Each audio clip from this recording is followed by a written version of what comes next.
আকাশে ওড়ার জন্য আর বিমান কিংবা হেলিকপ্টারের জন্য ওয়েট করতে হবে না। আধুনিক বিজ্ঞান এমন সব সুপার ড্রোন বানিয়েছে যা গোটা একটা মানুষকে নিয়ে আকাশে উড়বে অনায়াসেই। তাই জ্যামে পড়ে লেট করে অফিসে বসের বকা খাওয়া এড়াতে এমন একটা ড্রোন হতে পারে আপনার জন্য যুগান্তকারী এক সমাধান। অমনি হোভারবোর্ড। এগুলোকে অমনি হোভারবোর্ড বলা হয়। 2015 সালে এই বৈদ্যুতিক মাল্টি রোটার ক্রাফট সর্বপ্রথম আলেকজান্ডার ডুও নামের এক ব্যক্তি উড়িয়েছিলেন।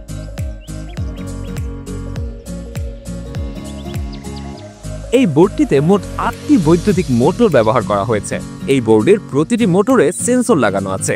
সেন্সরগুলো রাইডারের গতি এবং তার ওজনের উপর নির্ভর করেই কাজ করে, আর এটা ব্যবহার করা খুবই সহজ। তবে এর জন্য আপনাকে বেশ কয়েকদিন প্র্যাকটিস করতে হবে। এই বোর্ডের সাহায্যে আপনি চাইলে যে কোনো জায়গায় খুব সহজেই উড়ে চলে যেতে পারবেন। কোনো গাড়ি কিংবা ট্রাফিক জ্যামে আটকে থাকার প্রয়োজনই হবে না।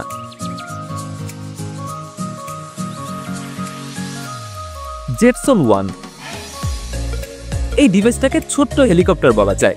একটা স্টার্টআপ কোম্পানি এই নতুন বৈদ্যুতিক রেসার জেট তৈরি করেছে।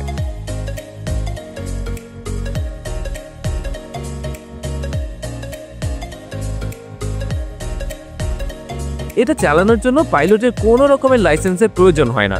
এই এয়ারক্রাফটে মাত্র একজন ব্যক্তি ভ্রমণ করতে পারবেন, আর এর গতি ঘন্টায় প্রায় 96 কিলোমিটার। পরীক্ষামূলকভাবে এটাকে প্রায় 20 মিনিটের জন্য উড়িয়ে দেখা হয়েছিল।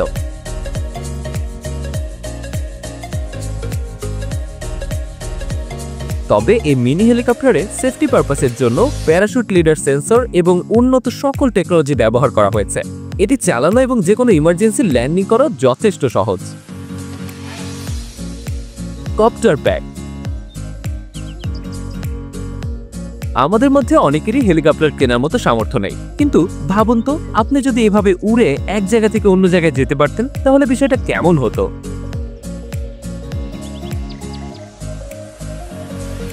এই ডিভাইসটার নাম কপ্টার প্যাক। এই এয়ারক্রাফট ডিভাইসটা দেখতে যেমন ইউনিক, ব্যবহারও ততটাই সহজ। এরকম দুটি পাখা ব্যাকপ্যাকের মতো পিঠে পরে নিতে হবে। এরপর একটি সুইচে ক্লিক করলেই আপনি আপনার পছন্দ মতো জায়গায় উড়ে যেতে পারবেন। এর সর্বোচ্চ গতি ঘন্টায় 402 কিলোমিটার।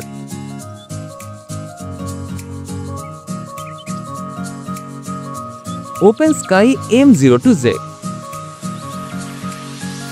এই ভদ্রমহিলা অসাধারণ একটি প্লেন তৈরি করেছেন। এটাতে তিনি মাত্র 176 পাউন্ডের ছোট একটা জেট ইঞ্জিন ব্যবহার করেছেন, আর তিনি নিজে এটিকে উড়িয়ে দেখিয়েছেন।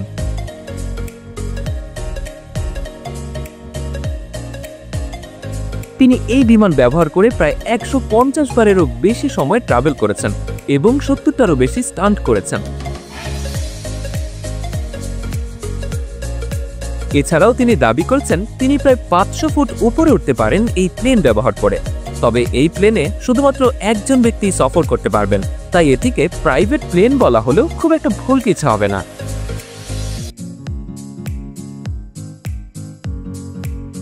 জেভা অ্যারো। এটা হলো একটা ড্রোন, তবে এটা সাধারণ কোনো ড্রোন না, এটা মানুষ পরিবহনকারী একটা ড্রোন। নির্মাণকারী কোম্পানি এটার নাম দিয়েছে জিভা অ্যারো। এই ড্রোনের সাহায্যে একজন ব্যক্তি তার প্রয়োজন মতো যে কোনো স্থানে ভ্রমণ করতে পারবে।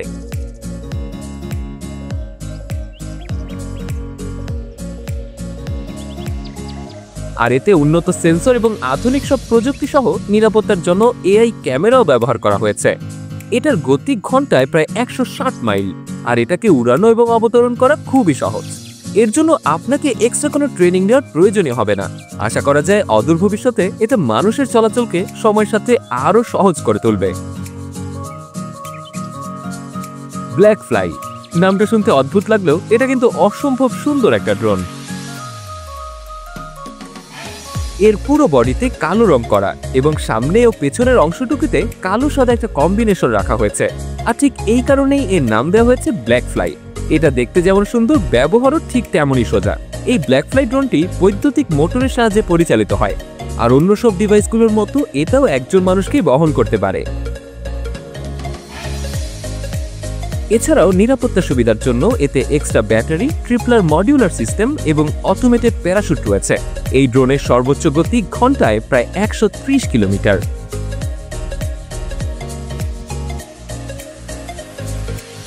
অ্যারোমোবিল। অ্যারোমোবিল একটি নতুন অত্যন্ত উচ্চমানের যান যা রাস্তায় বা আকাশে ব্যবহার করা যেতে পারে। এটির উচ্চতার হার প্রতি মিনিটে প্রায় 1200 ফুট। টেস্ট ফ্লাইট পাইলট বলেছেন, টেক অফ করার সময় আমি যে আনন্দ অনুভব করেছি তা সত্যিই এক অবিস্মরণীয় অনুভূতি এবং ল্যান্ডিংও অত্যন্ত সহজ এবং মজাদার।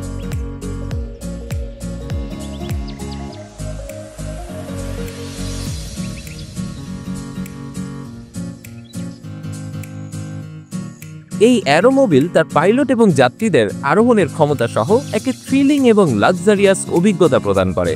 এই ক্রুজের গতি প্রতি মিনিটে প্রায় 366 মিটার এবং ঘন্টায় 260 কিলোমিটার। এছাড়াও এটার ফ্লাইং রেঞ্জ প্রায় 740 কিলোমিটার।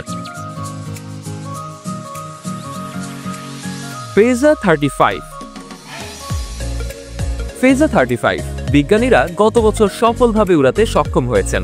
এটি প্রায় 20 কিলোমিটারের বেশি উচ্চতা থেকে উঠতে সক্ষম হয়েছে। এই ড্রোনটি স্যাটেলাইটের একটি সাশ্রয়ী বিকল্প হিসেবে কাজ করে। এর আরেকটি বিশেষত্ব হলো এটি সৌরশক্তিতে চলে। কোম্পানিটি দাবি করেছে এটি সারা বছরই বাতাসে ভেসে বেড়াতে পারবে।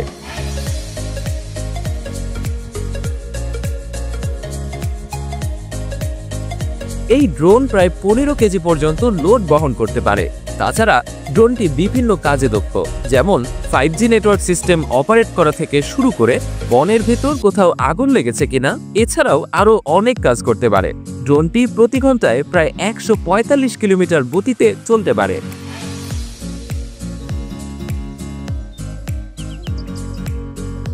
অর্ব অ্যারোস্পেস SJX অদ্ভুত দর্শনের এই যানটাকে আপনি স্পেসশিপ বলবেন নাকি ফ্লাইং কার তা আপনার বিষয়। আমি শুধু বলতে পারি যে এটা একটা অসাধারণ ফিচারিস্টিক ডিভাইস।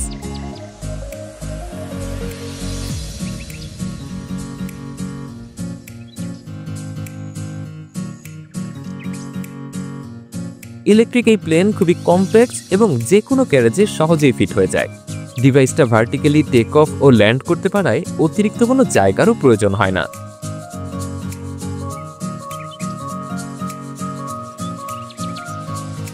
টেকনিক্যাল স্পেসিফিকেশন অনুযায়ী এই প্লেন 1000 নটিক্যাল মাইল পর্যন্ত রেঞ্জ পায় এবং ঘন্টা প্রতি প্রায় 300 কিলোমিটার পর্যন্ত গতিতে এই প্লেন ছুটতে পারে।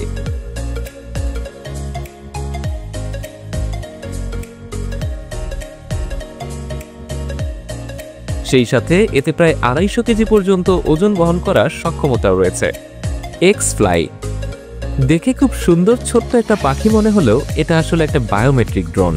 এই ড্রোনটা যে তৈরি করেছে তার পুরো পরিবারই গত প্রায় 60 বছর ধরে পাখি নিয়েই পড়াশোনা করে আসছে। মানে আমরা বলতেই পারি হয়তো পাখির প্রতি ভালোবাসা বা ফ্যাসিনেশনের জায়গা থেকেই এ ধরনের ড্রোন তৈরি করেছে। মজার ব্যাপার হলো এই ড্রোনের ওজন মাত্র 12 গ্রাম। অবিশ্বাস্য লাগছে না? স্বাভাবিক ওয়েদারে এই ড্রোন 100 মিটার দূরত্বের মধ্যে অপারেট করা সম্ভব। এছাড়াও এটা কার্বন ফাইবার দিয়ে তৈরি হওয়ায় সহজে নষ্ট হওয়া বা ভেঙে যাওয়ার ভয় খুব একটা নেই। ড্রোনটা ফটোগ্রাফি কিংবা ভিডিওগ্রাফির জন্য এখনও পুরোপুরি প্রস্তুত না, তবে এটা যখন ওড়ে তখন দেখতে কিন্তু বেশ ভালোই লাগে। Subscribe to my channel.